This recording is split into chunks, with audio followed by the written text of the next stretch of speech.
Hello and welcome to Mike and Sam. Hey Sam, how you doing? I am great. Lots going on. Been pretty busy, working with a lot of clients, dealing with challenges. It's amazing what's going on out there. Yeah, you and I have been assessing different membership platforms. So for those who are watching, both Sam and I either already have or are working on both online courses and online membership communities. I've got a course running right now, and it'll be branching into another course and community. Sam's building something really, really cool. So we're teaming up with each other, assessing all these platforms. Yeah, it's interesting though. It's interesting, these businesses, leaders are having challenges. It's challenges haven't gone away. The challenges that are out there just seem to. It's almost like leaders can't get out of their own way. They're still using antiquated methods to try and manipulate people to get things done. They're not building these super powerful corporate cultures where things like respect and accountability are thriving, and it's as if they haven't even been exposed to the idea that they can change the way they're doing things. Well, I think a lot of it is that in the COVID-19, in the coronavirus situation that we're filming this live, is that it's so focused on how do we survive that they're forgetting that their culture dictates how you survive. The choices you make and how you treat people and how you lead dictates on how you survive, including in a COVID-19 coronavirus and any other circumstances that can come up. Your culture dictates that. So to fail to acknowledge that, to fail to dive deeper into your culture in moments like this is a massive failure.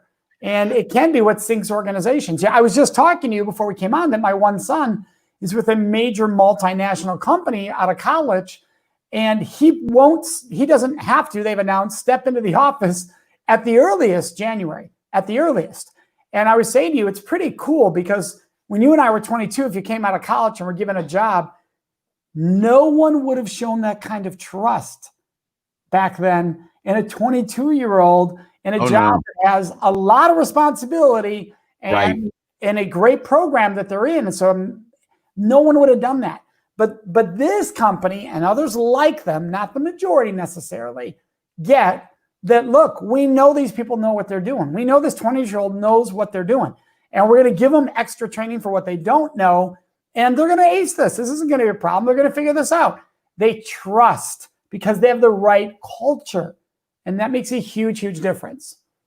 Well, and I don't know, it's amazing. In the last week, from different leaders in different organizations and on interviews that I've been on, it's come up multiple times.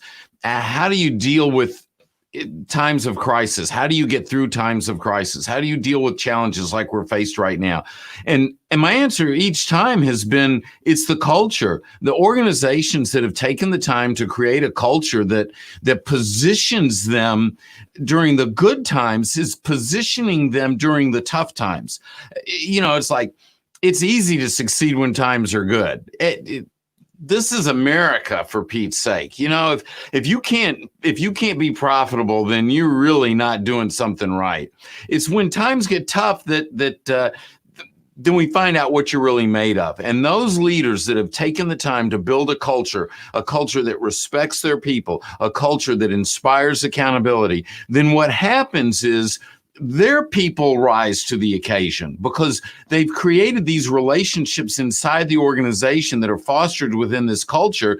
And your people do not want to let you down. They do not want to let the organization down. They do not want to let the clients down.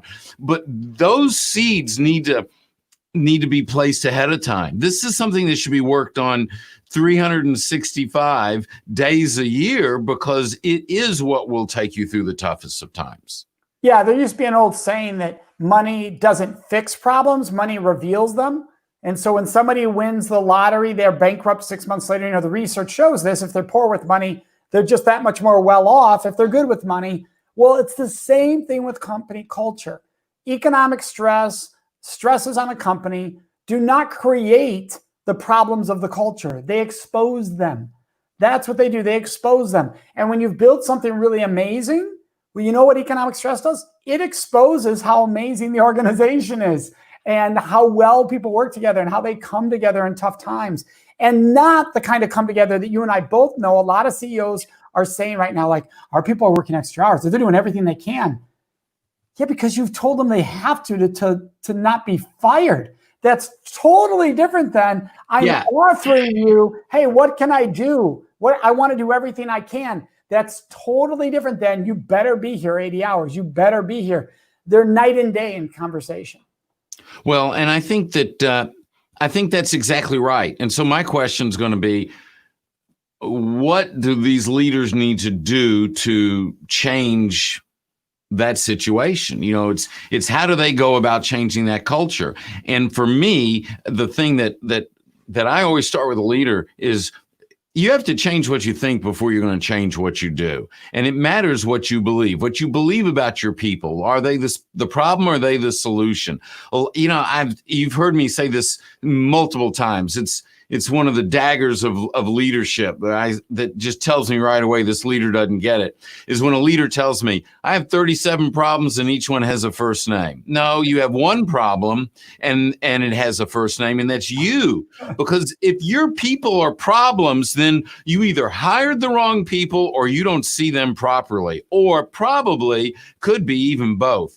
But when a leader sees their people as the answer, as the solution that they have the ability to create, and then a leader is open to listening, that's going to start something. And so we need to get leaders to think about how they need to change how they think if they want a different culture. It all stems from how you think and how you see your people. Oh, absolutely. You know, I was talking about my son and the job. Well, what is that company known for? Incredibly in-depth hiring process. So they're only hiring rock stars. Well, you know what? You can trust rock stars.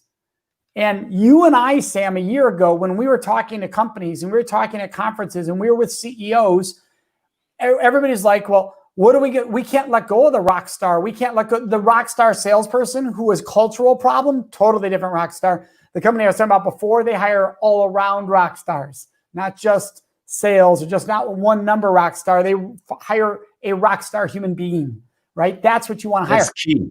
That is key. And you and I both know that a year ago, people be like, the rock star salesperson who's horrible for the culture, we can't afford to get rid of them because everybody has low unemployment. There's no one to hire. Culture.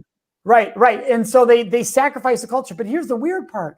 Now, a year later, when unemployment is struggling, when people are looking for jobs and there's rock stars that might be available out there, you know what? It's the same CEOs still complaining about how they can't change anything, even though the hiring environment is completely different a year later. They somehow seem to focus on the same problems, which means it goes back to you. It's the person in the mirror, what you said, Sam, right? If the problem is the same in good times and bad times, it ain't the times. Well, exactly. And so everything rises and falls on leadership. If there's an accountability problem in an organization, there's a leadership problem. If there's a culture problem in the organization, there's a leadership problem. And a lot of leaders don't want to hear that. They don't want to think that it's them. But the reality is every leader has the culture they deserve. Every leader of every organization has the culture they deserve because they have made decisions, whatever those decisions are, and treated people in a way that has ended up with the culture that they have. And if it's an amazingly great culture, and we see this all the time, go look, there's all these lists of the best companies to work for. There's a reason they're the best companies to work for. It's not because the campus that company is on had a cloud overhead rain down gold and diamonds, and they have some unfair advantage. No, leadership has led a culture that makes it a desirable place to work. Conversely, there are other companies that don't attract and keep the best people. They repel the best people and they lose the best people. And it goes back to leadership. And so what I always say is this: let's let's assess your culture. I mean, we have an assessment for that. We look at accountability. I don't care if you're a terrible leader. I don't care if you have a terrible culture. All you have to do is say, you know what? Enough is enough. It's time to change. How can we change? And the leader that steps up, especially now, and says, I want to change, I want our organization to change, they'll turn things around. It's the ones that aren't open to saying, you know what, maybe I'm not as good as I could be. They're the ones that are going to stay stuck. Yeah. And you know what this comes down to is the idea of what do you invest in as a leader, right? Where are you spending that money? Are you investing in training, in bringing in people to help change the mindset and give how-to skills? You can't just come in and say, we're changing mindset, but then don't give people skills, right? Both have to be brought together when you're doing this. And that becomes critically important. So if somebody's watching out there, you should be asking yourselves, all right, who am I bringing into my organization from the outside to help us get there? Because you're not going to get there with the same people doing the same things. You've got to bring in some outside experts, some outside voices that can help lead you and have those tough conversations. And when you do that, then you start down that road of saying, you know what, we're going to get better. And it's not overnight. You don't expect it to happen between Monday and Friday. But if you want to change the way that your people are acting, you have to change the way they think. And if you want to change the way they think as a leader, then the responsibility falls on your shoulders to change the way you think. And when you accept that responsibility to change the way you think, then you'll change what you do. You'll change how you see and treat people. And then what happens is your culture will evolve into a much better place. Love it. That's an awesome place for us to wrap up. Sam, you want to let everybody know how they can find us? Just pick up the phone. No, it's really. Let's pause there. That's true. That is true. They'll call you or I if they want to dive into these conversations.